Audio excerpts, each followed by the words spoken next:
ചിങ്ങം വരെ കാത്തിരിക്കുന്ന ഇനിയും കർക്കിടകത്തിലും ഓണം ഓഫർ, കൈ നിറയെ ഓണസമ്മാനങ്ങളുമായി KR മൊബൈൽസ്. നമസ്കാരം.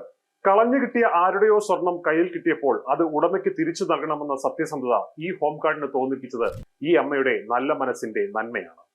സത്യസന്ധതയുടെ പൊൻവെളിച്ചം ഹോം കാർഡ് വിശ്വംഭരന്റെ മനസ്സിലേക്ക് തൂങ്ങിച്ചത് കുളനാട്ടിലെ സുധ എന്ന അമ്മയാണ്. അപ്പോഴാണ് ബസ് കാത്ത് നിൽക്കുമ്പോഴേ എനിക്കൊരു മോതിരം, സ്വർണ്ണമോതിരം കിട്ടി.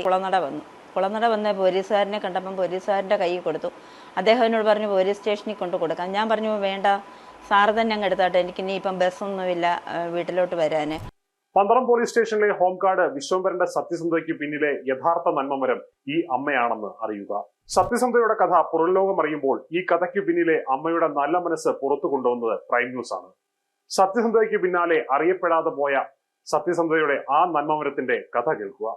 ഇന്ദ്രൻ, ഞാൻ കുളനട പഞ്ചായത്തിലെ പത്തനംതിട്ട ജില്ലയിൽ ഉളനാടെന്ന് പറഞ്ഞ സ്ഥലത്താണ് താമസിക്കുന്നത്. ശ്രീകൃഷ്ണസ്വാമി ക്ഷേത്രത്തിൻ്റെ അടുത്ത് സന്ദീപ് നിവാസ് എന്ന വീട്ടുപേരിൽ. ഞാൻ മാതൃക അമ്പലത്തിലെ വെള്ളിയാഴ്ച വൈകിട്ടാണ് ഞാൻ പോയത്. അവിടെ ചെന്നപ്പം അവിടെ നിന്നെല്ലാം തൊഴുതെല്ലാം കഴിഞ്ഞ് ഞാൻ ഗ്ലോബ് ജംഗ്ഷൻ്റെ ഇവിടെ വന്ന് നിന്നപ്പോഴാണ് ബസ് കാത്ത് നിൽക്കുമ്പോഴേ എനിക്കൊരു മോതിരം, സ്വർണ്ണമോതിരം കിട്ടി. ആ സമയത്ത് അവിടെ ആരുമില്ലായിരുന്നു. അപ്പം ഞാൻ ആ മോതിരം കയ്യിലെടുത്തു. ഞാൻ ബസ് കയറി ഞാൻ കുളനട വന്ന പോലീസുകാരനെ കണ്ടപ്പം പോലീസുകാരൻ്റെ കയ്യിൽ കൊടുത്തു.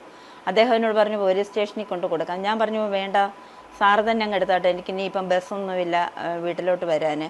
അതുകൊണ്ട് സാറിൻ്റെ കയ്യിൽ തന്നെ ഇരിക്കട്ടെ, സാറ് കൊണ്ടൊന്ന് കൊടുത്താൽ മതി, ഇന്ന് തന്നെ അങ്ങ് ഏൽപ്പിക്കണമെന്ന് പറഞ്ഞു. അപ്പം സാറത് വാങ്ങിച്ചു കഴിഞ്ഞപ്പം ഞാൻ പറയേണ്ടവരോടൊക്കെ പറഞ്ഞു, മാതയ്ക്ക് വിളിച്ച് പറഞ്ഞു, ഓട്ടോക്കാരോട് പറഞ്ഞു, പിന്നെ തുളസീധരൻ പിള്ളച്ചേട്ടനോട് വിനീതാണ്, അപ്പം കടയിലെ പനച്ചക്കലെ വിനീതാണ് പോലീസ് സ്റ്റേഷനിൽ വിളിച്ചെല്ലാം പറഞ്ഞത്. ഞങ്ങളുടെ ചേച്ചിയുടെ കയ്യിലൊരു മോതിരം കിട്ടിയിട്ടുണ്ട്.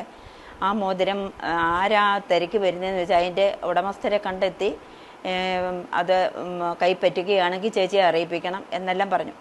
ആ കുളനടയുള്ള സാറാണെങ്കിൽ എൻ്റെ ഫോൺ നമ്പരും